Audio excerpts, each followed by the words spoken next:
Nah, pernahkah kamu memikirkan apa yang terjadi jika jantungmu berhenti bekerja? Mesin kehidupan yang selama ini berdetak tanpa henti mulai menyerah. Namun, di tengah harapan yang menipis, ilmu pengetahuan memberi peluang baru, jantung baru, dan kesempatan hidup kedua.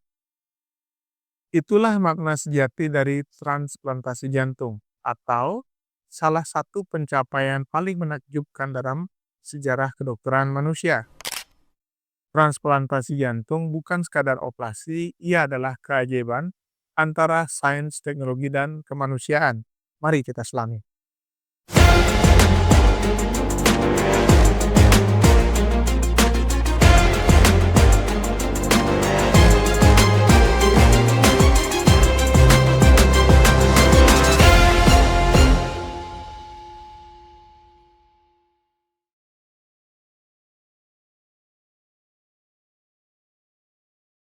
Transplantasi jantung adalah prosedur medis mengganti jantung yang rusak atau gagal berfungsi dengan jantung donor yang sehat. Tujuannya adalah mengembalikan fungsi pompa darah normal, sehingga oksigen dan nutrisi dapat kembali mengalir ke seluruh tubuh. Prosedur ini biasanya menjadi pilihan terakhir bagi pasien dengan gagal jantung stadium akhir. Ketika semua pengobatan, mulai dari obat-obatan pacemaker hingga LVAD atau Left Ventricular Assist Device, tak lagi efektif.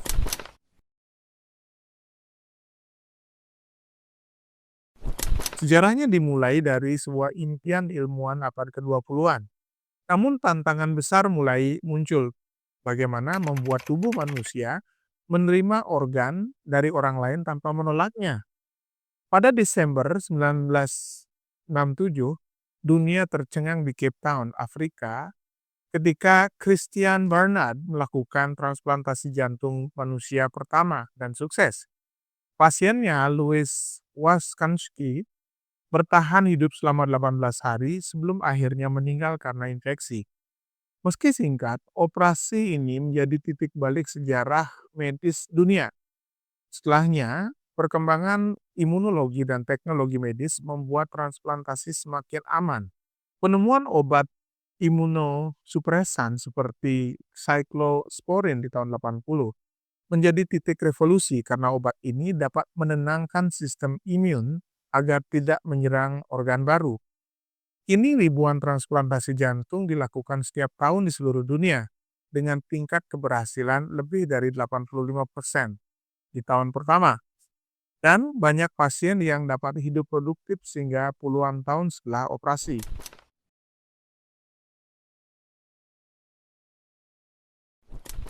Prinsip dan konsep kerjanya adalah jantung manusia bekerja seperti pompa listrik dan mekanik, menyalurkan darah kaya oksigen ke seluruh tubuh melalui sistem pembuluh darah.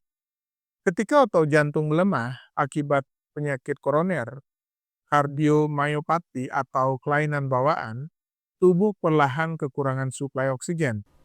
Transplantasi jantung menggantikan pompa utama ini dengan jantung baru dari donor yang sudah meninggal, terutama brain death, tetapi masih memiliki fungsi jantung yang baik. Prinsip kerjanya sederhana tetapi sangat kompleks dalam prakteknya. Pertama adalah jantung donor diambil disimpan dalam larutan pendingin steril sekitar 4 derajat Celcius untuk memperlambat kerusakan sel.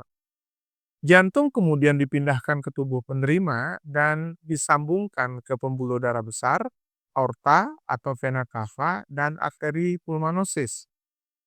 Setelah aliran darah kembali, jantung donor biasanya mulai berdetak spontan, dan tim dokter memastikan aliran darah serta tekanan stabil sebelum menutup dada pasien. Prosedur ini dilakukan dalam waktu singkat karena jantung donor hanya bisa bertahan sekitar 4-6 jam di luar tubuh manusia. Di Indonesia, kisah transplantasi jantung pertama dilakukan di Rumah Sakit Jantung Harapan Kita, menandai kemajuan luar biasa dalam layanan kardiotraks nasional dan menjadi sinyal bahwa Indonesia kini siap menatap masa depan kedokteran transplantasi yang lebih maju.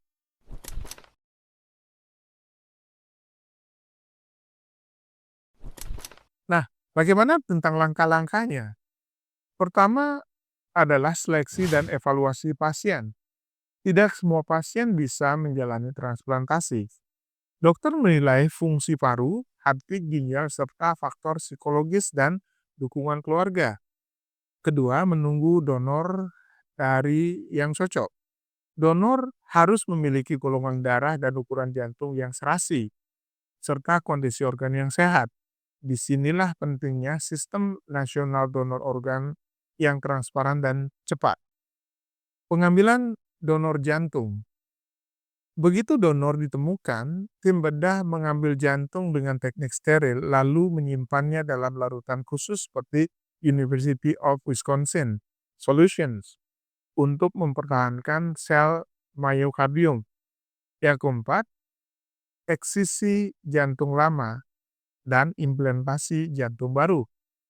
Jantung pasien diangkat sebagian besar kecuali bagian atrium belakang. Lalu, jantung donor dijahit pada posisi yang sama dengan sangat presisi. Yang kelima, pemulihan dan pemantauan. Setelah operasi, pasien dirawat di ruang intensif dengan pemantauan tekanan darah, EKG, dan saturasi oksigen secara kontinu. Obat imunosupresan menjadi sangat penting untuk diberikan untuk mencegah penolakan organ atau rejections.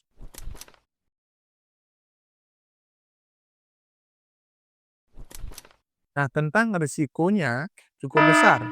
Transplantasi jantung membawa risiko yang cukup besar, baik secara medis maupun emosional. Beberapa risiko yang umum meliputi penolakan organ atau organ rejections ketika sistem imun menyerang jantung baru. Kedua, ada infeksi berat karena sistem imun pasien ditekan dengan obat imunosupresan. Kemudian, gangguan ginjal dan hati akibat efek samping obat jangka panjang. Risiko bedah seperti pendarahan dan gangguan irama jantung. Namun dengan pengawasan ketat dan kemajuan teknologi, risiko ini kini jauh berkurang. Rumah sakit modern menggunakan sensor hemodinamik real-time, biopsi jantung berkala, atau pencitraan ekokardiografi untuk mendeteksi penolakan dini. Peran insinyur biomedis tentu sangat penting, yaitu merancang alat monitoring tekanan darah invasif, memastikan sistem pompa jantung bypass atau CPD aman dan saat beroperasi, serta membantu kalibrasi alat bantu jantung buatan atau LVAD untuk pasien yang menunggu donor.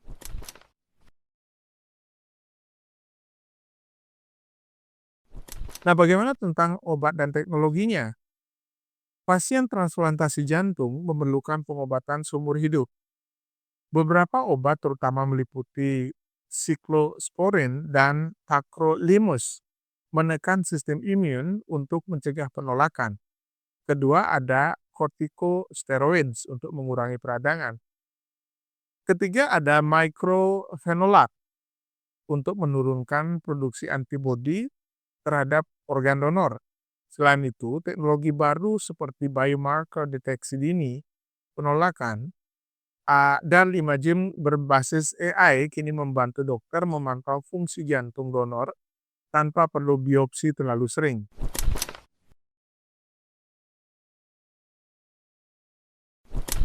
Nah, dalam beberapa laporan ada beberapa laporan misterius bukan hanya karena ia memberi kehidupan, tetapi karena di dalam beberapa kasus ia juga membawa cerita dari kehidupan sebelumnya.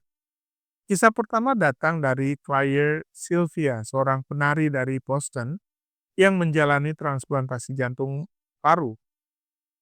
Beberapa hari setelah operasi, ia mulai menyukai bir dan nugget ayam, dua hal yang paling tidak pernah ia lakukan sebelumnya. Ketika bertemu keluarga, Claire terkejut. Pemuda yang memberinya jantung ternyata sangat menyukai bir dan nugget ayam. Ia menulis kisahnya ini dalam buku berjudul A Change of Heart. Dan sejak itu dunia mulai bertanya, apakah jantung bisa menyimpan memori emosional? Maju Biomedical Engineering Indonesia.